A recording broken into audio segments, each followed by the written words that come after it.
c'est un des plus anciens moulins de la Brède. Et surtout, celui-là a toujours appartenu, jusqu'à à peu près 1690-1700,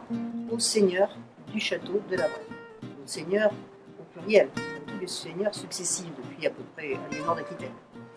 Ce moulin est très important, c'est la vie du village qui est là, c'est lui qui permet d'avoir en temps de disette directement à disposition la farine, le blé, etc. C'est donc quelque chose de précieux, et par droit féodal, bien sûr, tous les seigneurs barons de la seigneurie de la Brède tirent profit, avec une rente, une dîme, de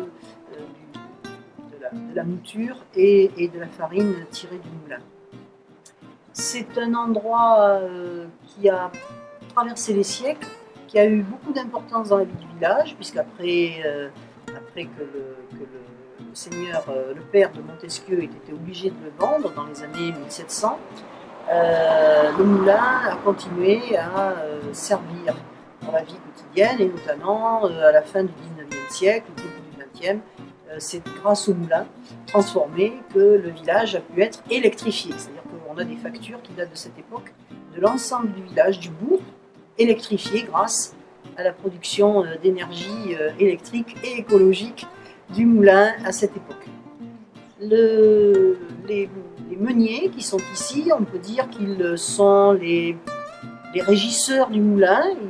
contre un loyer, un bail, ils sont meuniers, mais en même temps, donc, le moulin ne leur appartient pas en propre jusqu'à à peu près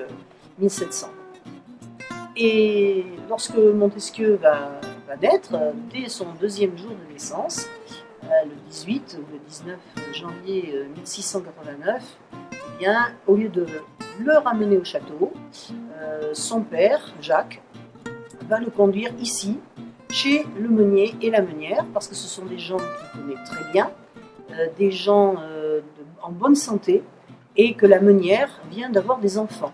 Donc, Montesquieu va avoir des frères de lait, exactement le terme employé à cette époque, puisqu'il va téter le lait de la meunière, et qu'il a donc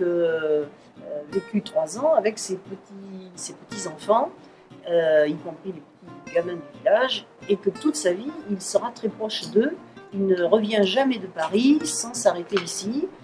puisque la maison tout près, qui est une remise qui a été gardée jusqu'à la moitié du XVIIIe siècle par les barons successifs de la Brède, et dans cette remise, il y avait son vieux carrosse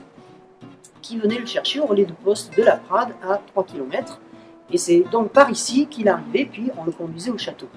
Donc les frères de lait de Montesquieu, ce sont des gens qui l'ont côtoyé toute sa vie et avec qui il était très proche. C'est sûrement grâce à eux qu'il est devenu d'abord ce grand terrien amoureux des vignes, des bois et des terres. Et il y a une belle phrase que j'aime dire qui doit résumer sûrement ce qu'il pense d'eux depuis son enfance. Les paysans ne sont pas assez instruits pour raisonner de travers.